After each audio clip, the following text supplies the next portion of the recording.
Hello, हाय, राधे राधे, जय Shri Krishna all of student. मैं सुरेंद्र फौजदार आप सभी का आपके अपने यूट्यूब चैनल लोहार भजन क्लासेस में हार्दिक स्वागत करता हूं। मेरे प्यारे विद्यार्थियों, आज आप सभी को मकर संक्रांति की हार्दिक शुभकामनाएं। आज मकर संक्रांति स्पेशल आपको कराने वाले यहाँ पर संपूर्ण चोल वंश को भारतीय इतिहास के जो प्राचीन भारतीय इतिहास है उसका संपूर्ण चोल वंश जो दक्षिण भारत के राजवंश चल रहे हैं उसमें आज चोल वंश को कवर करने वाले हैं, जो आपके लिए बहुत ही इंपॉर्टेंट होने वाला है। UPSC, RPSC first grade, second grade, CTET, all competition exam के लिए ये क्लासेस चल रही हैं। तो देखिए, 9वीं शताब्दी में चोल वंश पल्लवों के ध्वंसावशेषों पर स्थापित हुआ था। यानी पल्लव साम्राज्य के जो अवशेष बचे थे, ध्वंसावशेष यानी पल्लव साम्राज्य का समाप्त हुआ था, उसके ऊपर ही चोल वंश की स्थापना हुई थी। इस वंश के संस्थापक की बात करें तो इस वंश का संस्थापक विजयालय, जिसने 850 से 887 ईस्वी में इसकी स्थापना की थी। किसने की थी? विजयालय ने की थी। मोस्ट इंपोर्टेंट है, ध्यान में रखना है आपको। चोल वंश का संस्थापक कौन था? विजयालय था, जिसकी राजधानी की बात करें तो तंजाय, या जिसे तंजावुर भी कहा जाता है। राजधानी क्या थी? तंजाय, जिसको तंजावुर कहा जाता है। तंजावुर का वास्तुकार कुंजर मल्लन राजराज पेरुथचन था। तो यहाँ पर विजयालय की जो प्रतिकृति दी हुई है, यहाँ पर इस प्रकार से इनका चित्र दिया गया है। तो इन्होंने इसकी स्थापना की थी। किसकी? चोल वंश के संस्थापक कौन थे? विजयालय थे, यह इंपॉर्टेंट रखना है। और 850 ईस्वी से 887 ईस्वी मध्य इन्होंने शासन किया था। 850 में इन्होंने शासन किया था और राजधानी तंजा या तंजावुर को राजधानी बनाया था। विजयालय ने नरकेसरी की उपाधि धारण की थी। किसकी उपाधि धारण की थी? नरकेसरी। विजयालय की उपाधि क्या थी? नरकेसरी की उपाधि थी। और निसंभ सुधनी देवी का मंदिर इसने बनवाया था। आप यहाँ पर देख सकते हैं चोल साम्राज्य, ये कलाकृतियाँ हैं चोल साम्राज्य से संबंधित।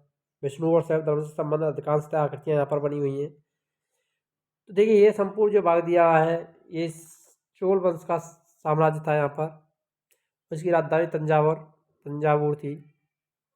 ये चोलापुरम, गंगकोंडा, कंचनपुरा, कांचीपुरम, ये सभी इसी के अंतर्गत आते थे। ये संपूर्ण चोल साम्राज्य था, जो दक्षिण भारत का एक विशाल साम्राज्य माना जाता है। आगे देखिए,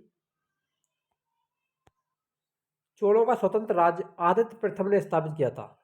तो चोलों का स्वतंत्र राज्य की स्थापना करने वाले कौन थे? आदित्य प्रथम थे। पल्लवों पर विजय पाने के उपरांत आदित्य प्रथम ने कोदंडराम की उपाधि धारण की थी। कोदंडराम की उपाधि किसने धारण की थी? आदित्य प्रथम ने। चोल वंश के प्रमुख राजाओं में परांतक प्रथम, राजराज प्रथम, राजेंद्र प्रथम, राजेंद्र द्वितीय और कुलोत्तुंग, ये चोल वंश के महान शासक थे।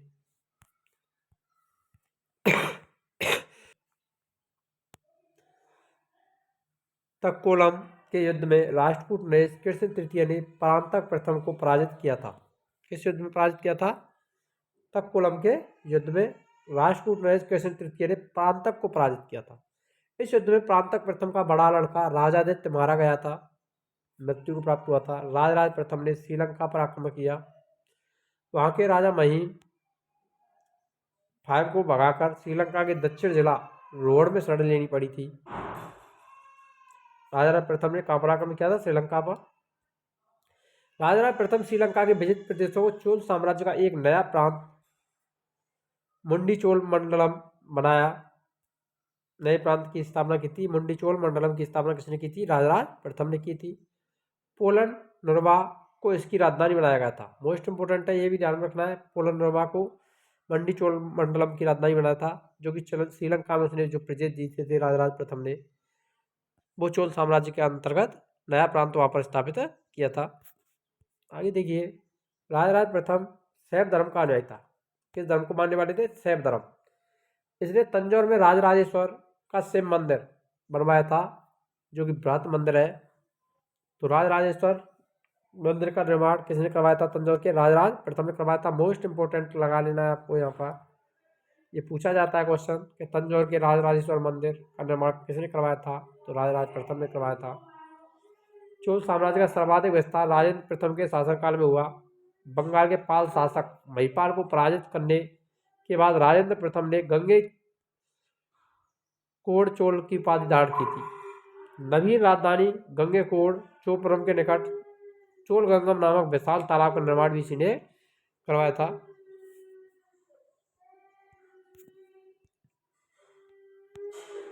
गजनी का सुल्तान महमूद राजेंद्र का समकालीन था।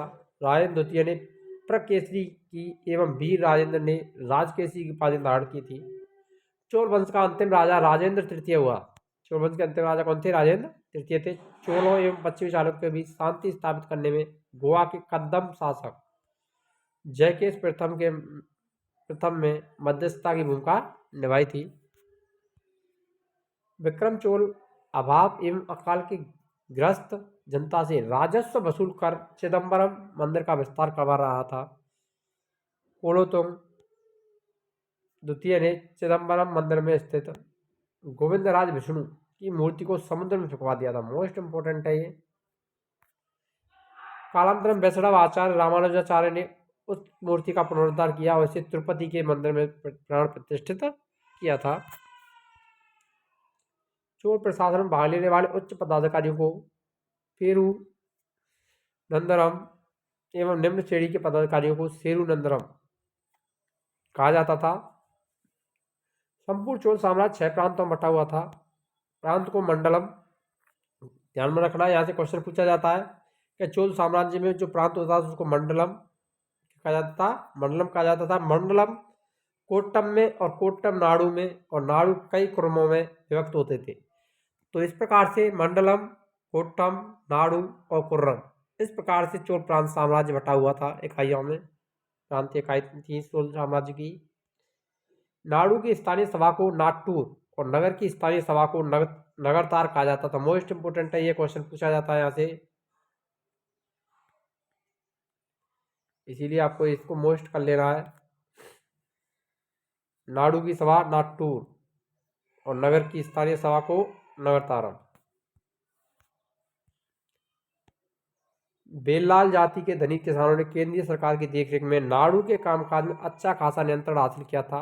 उनमें कई धनी भूमि स्वामियों को चोल राजाओं के सम्मान के रूप में मुबेद बेलन, 3 राजाओं को अपनी सेवा प्रदान करने वाला बेलन या किसान कहा जाता था।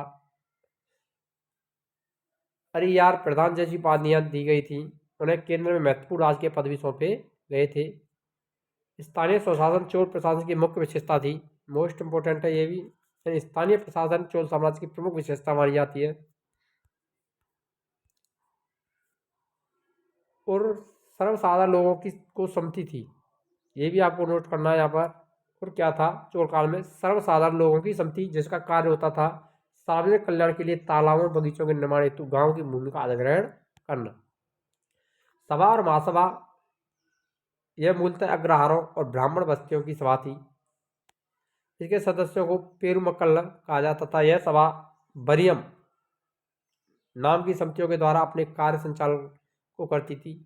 सभा की बैठक गांव में मंदिर के निकट वृक्ष के या तालाब के किनारे होती थी। व्यापारियों की सभा को नगरम कहा जाता था। मोस्ट इंपोर्टेंट लगाना ये भी आपको कि व्यापारियों की सभा थी, उसको किस नाम से जाना जाता था? तो नगरम। चोल काल में भूमि कर उपज का 1/3 भाग हुआ करता था। मोस्ट इंपोर्टेंट कि चोल काल में भूमि कर कितना लिया जाता था? तो 1/3 भाग लिया जाता था। ये भी मोस्ट है, ये पूछा जाता है क्वेश्चन यहाँ से। गांव में कार्यरत समिति की सदस्यता के लिए जो वेतनभोगी कर्मचारी रखे जाते थे उन्हें मध्यस्थ कहा जाता था। ब्राह्मणों को दी गई कर मुक्त भूमि को चतुर्वेदी मंगलम और दान दी गई भूमि को ब्रह्मदेव कहा जाता था। मोस्ट इंपोर्टेंट है, ये भी मोस्ट करना है कि ब्रह्मदेव क्या थी? ब्राह्मणों को दान दी गई भूमि ब्रह्मदेव और कर मुक्त भूमि को चतुर्वेदी मंगलम कहा जाता था।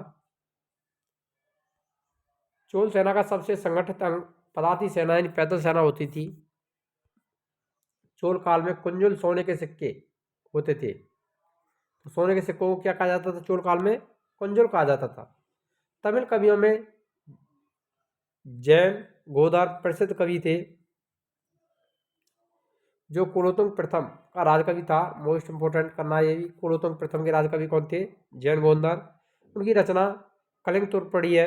कम्मन, कुट्टकुंटन, पुगलियदि को तमिल साहित्य का त्रिरत्न कहा जाता है। तमिल साहित्य का त्रिरत्न के नाम से जाने जाते हैं ये तीनों। पप पंप, पोन और रन कन्नड़ साहित्य के त्रिरत्न माने जाते।